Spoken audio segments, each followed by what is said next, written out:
Why do we care so much about what other people think of us?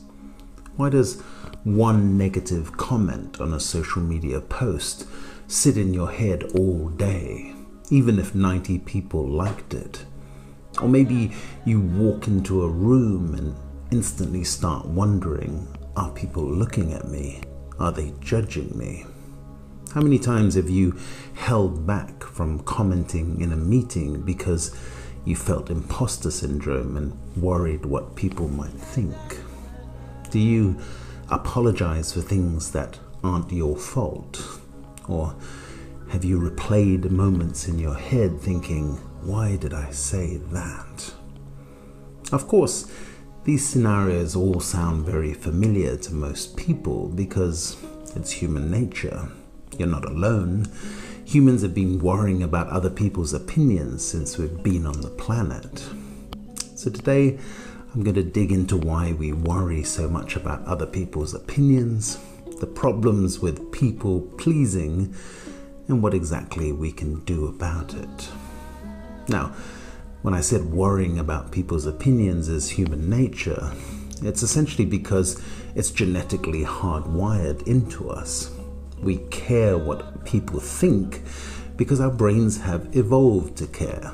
Thousands of years ago, humans lived in tight communities where being accepted by the tribe meant survival. Approval meant safety and acceptance, and rejection from the group wasn't embarrassing. It was dangerous and could literally be a death sentence. Our brains have evolved to notice social feedback and constantly ask ourselves, am I accepted? Am I safe? Do I belong? And that innate human sense of self-preservation still runs deep. So, in our modern age, it's no surprise we're still prone to what psychologists call the spotlight effect, where we overestimate how much people notice our appearance, actions, and flaws, feeling like we're under a constant spotlight, when in reality, most people are preoccupied with their own lives. Our egos make us feel like we're the center of attention, the main character in the movie of our lives, especially during embarrassing moments. Even though if we just zoomed out a little, we'd of course see that other people themselves are wrapped up in their own egocentric perspectives and really don't notice or care about us as much as we imagine. Another particularly common affliction in our social media saturated lives is our predisposition to measure our worth against others. The human tendency to evaluate our abilities, opinions, and status by comparing ourselves to others. We scroll through people's carefully curated social media images and can't help comparing ourselves to what we know are essentially unreal portrayals of reality. But for many people, this can have a profoundly damaging effect on their well-being and mental health, and can lead to body image issues, harmful behavior, and even depression. And we've all, at some point in our lives, overreacted to tiny signs of disapproval, whether it's a blunt comment or a side-eye look from a colleague or friend.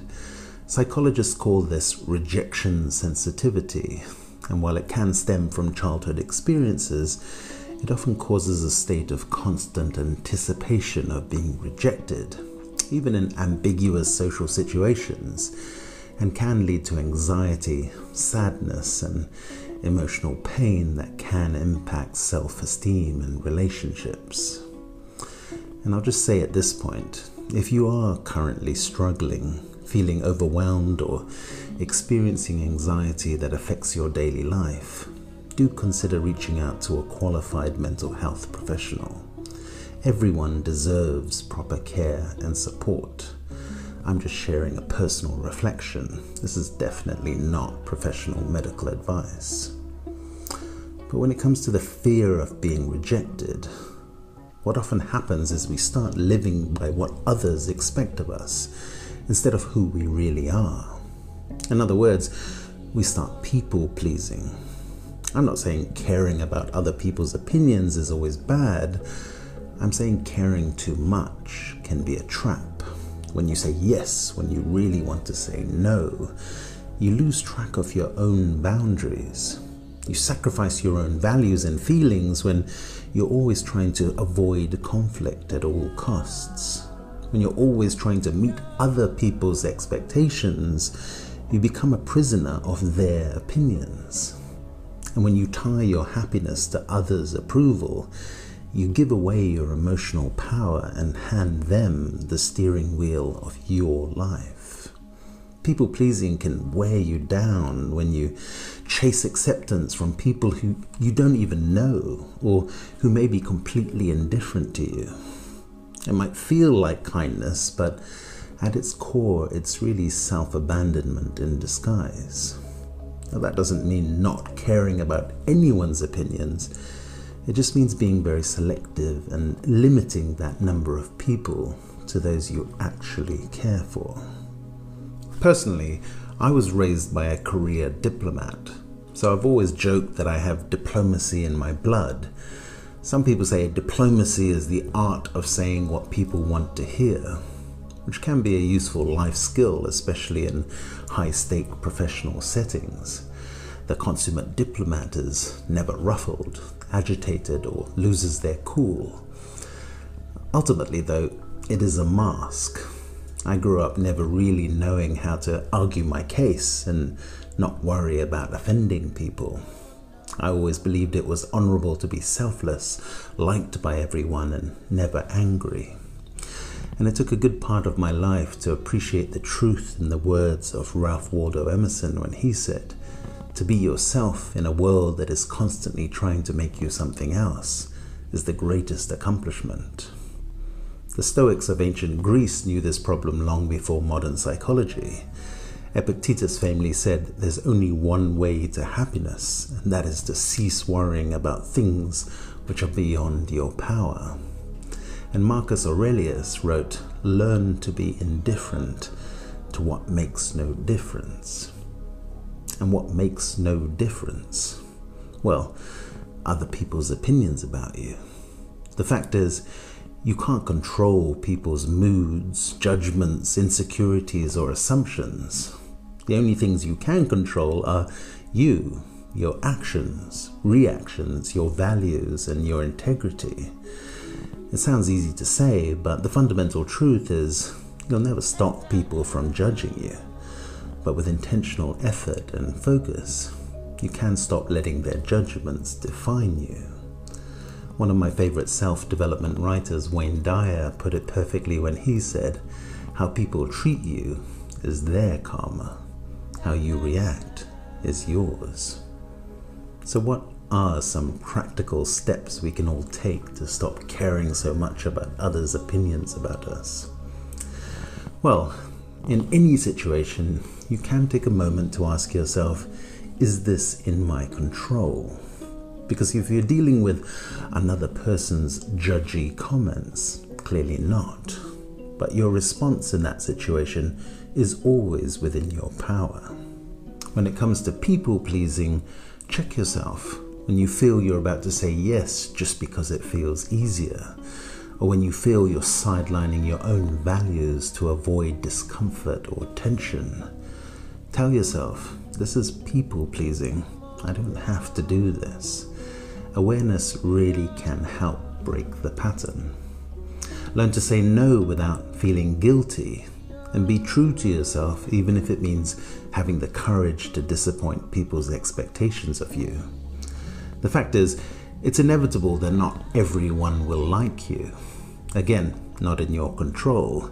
That's life.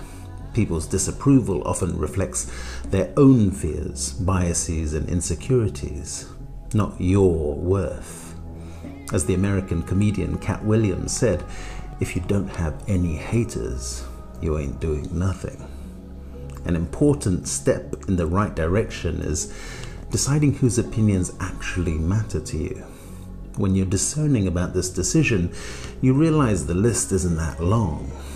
If someone doesn't know you, doesn't respect you, share your values, or want the best for you, why let them be a member of your inner circle?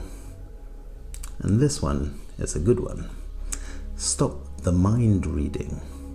You don't actually know what people think.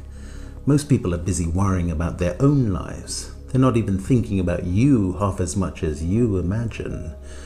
Remind yourself to let them think what they think, and you live your own life.